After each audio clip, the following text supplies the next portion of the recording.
Some loves break us, and we let them, not because we're foolish or weak, but because they make us feel alive, addicted, awake in a way that ordinary affection never could. There's a kind of love that's soft and nourishing, and then there's the kind that burns, the one that leaves us breathless, anxious, obsessed, the one that feels like destiny and danger at the same time. It's intense, magnetic, and often destructive, and yet we don't walk away. Why? Because pain, when wrapped in the language of love, becomes seductive. When someone wounds us, but also worships us, we confuse it for passion. When we chase love that hurts, what we're really chasing is a high, a peak of emotion that ordinary intimacy can't provide. This is where love turns into addiction. Psychologist Harville Hendricks called it the imago, the idea that we are unconsciously drawn to people who mirror the emotional landscapes of our earliest caregivers. If you had to earn love as a child, you may find yourself repeatedly drawn to lovers who make you feel the same, uncertain, not enough, desperate to prove your worth, and it's not always obvious. That's what makes this kind of love so dangerous. It's not loud abuse or open betrayal. It's the slow erosion of self under the guise of connection. It's the highs that feel euphoric, followed by the lows that hollow you out. It's the roller coaster, the push and pull, the hunger that never stays fed. Philosopher Alain de Botton once said, "We are not necessarily on the side of people who care for us. We may be deeply loyal to those who hurt us, if their way of relating to us feels familiar enough." In other words, we mistake familiarity for love. We seek chaos, not because we enjoy suffering, but because we associate unpredictability with intimacy. And the sad truth, we're often more addicted to the potential of love than the reality of it. That's why we stay. Because we hope. We hope they'll change. We hope we'll be enough. We hope the version of them we see in fleeting, tender moments is the real one, and that everything else is just a temporary glitch. But hope can become a trap when it keeps us chained to something that only feeds our wounds. Many of us have grown up on stories that glorify painful love. Movies, songs, novels. They tell us love is supposed to hurt, that jealousy is passion, that suffering is proof of depth, that toxicity means intensity. But intensity isn't intimacy, and pain is not proof of love. Sometimes it's just pain. Yet we convince ourselves, this is special, this is rare, no one else makes me feel this way, and maybe they don't. Because healthy love, real, grounded love, doesn't create constant adrenaline. It doesn't need to. It offers security, not suspense, warmth, not whiplash. And for some, that feels boring, uninspiring, lifeless, because we've been conditioned to believe that love must always feel like fire. But not all fire is sacred. Some of it is just destruction, wearing a seductive disguise. So how do we break the cycle? We start by telling the truth, not just about them, but about ourselves, about what parts of us confuse longing with love, what wounds in us are still waiting to be chosen, validated, healed. Jung believed that what we don't consciously address in ourselves will emerge in our relationships. That's why unhealed trauma often finds its way into our beds, our fights, our fantasies. We don't just attract what we want, we attract what we need to understand. And sometimes, understanding means realizing that the people who feel most intoxicating are the ones who trigger our deepest insecurities. It's not about blaming them, it's about reclaiming ourselves. Because here's the truth no one wants to admit.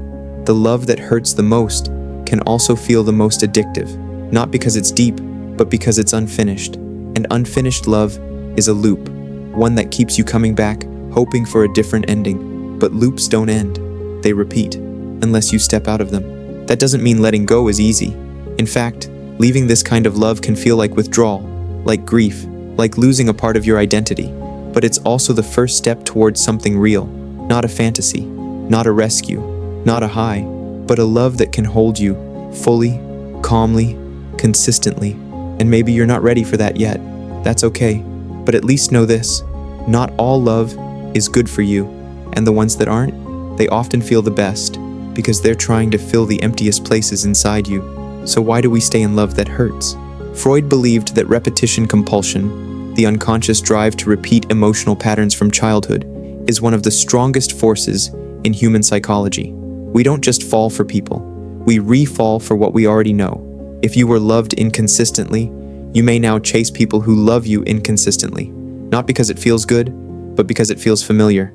And familiarity feels safe, even when it isn't. This is the trap of wounded attachment. The mind mistakes emotional starvation for intensity, and the heart calls it love. You're not just craving the person, you're craving the emotional climax of being chosen, finally, fully, by someone who withholds that very thing. You become addicted to the almost, and the brain, cruel as it can be, rewards this chase. Every breadcrumb of affection triggers dopamine. Every small gesture of warmth feels monumental.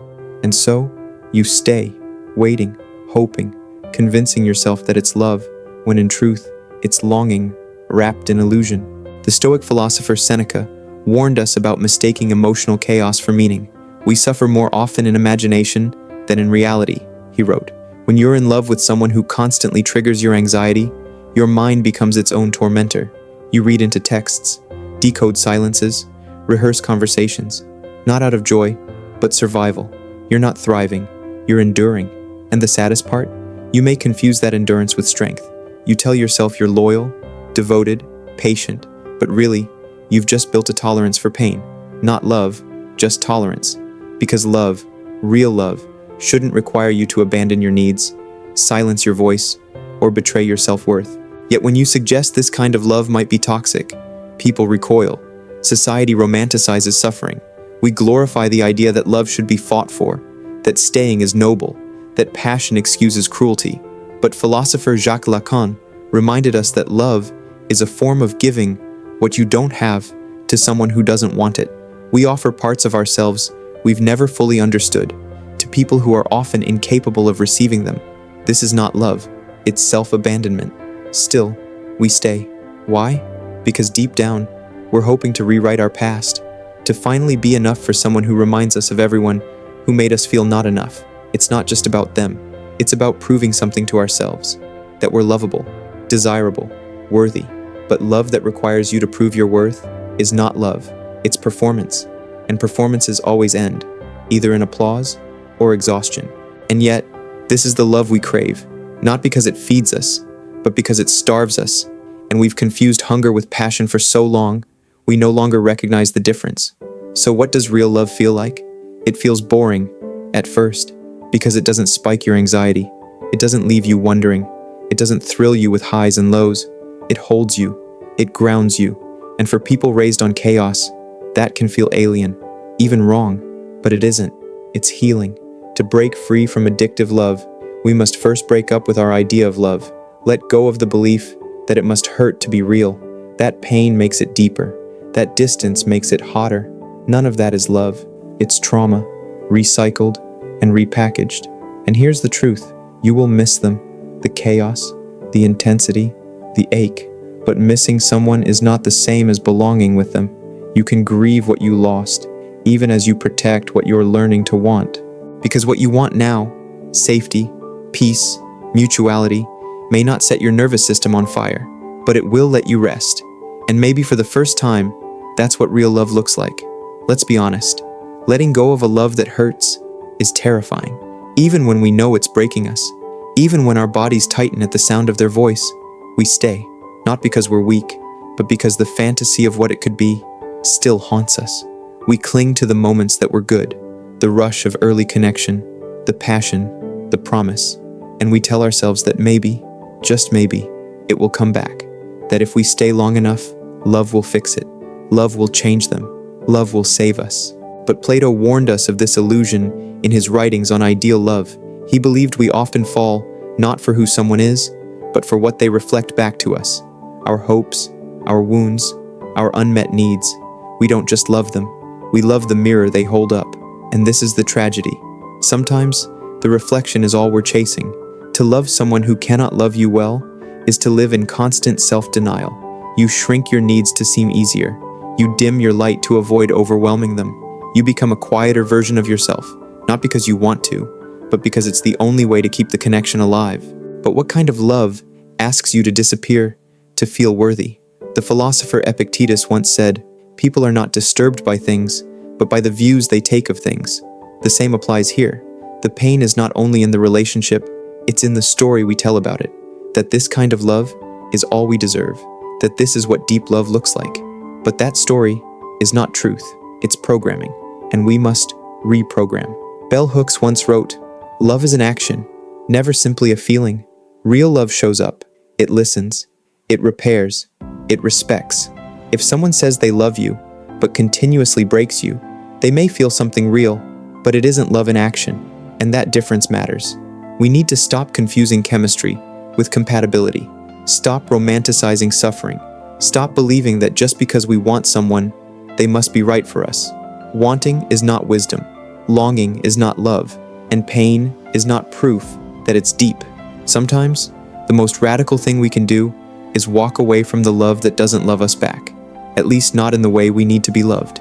This doesn't mean we didn't love deeply. It means we love ourselves enough to stop bleeding for it. Because in the end, the most tragic love stories are not the ones that end. They're the ones that drag on, long after they should have ended, leaving us half alive, half hopeful, and wholly disconnected from who we really are.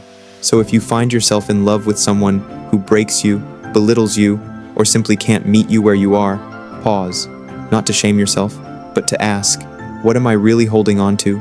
Is it love, or is it the idea of who I hoped they'd become? There's a kind of love that doesn't burn, it doesn't confuse, it doesn't make you beg. It meets you with clarity, with peace, with steady hands. It lets you rest. And yes, it might take time to recognize that kind of love, because you've been taught to equate pain with passion.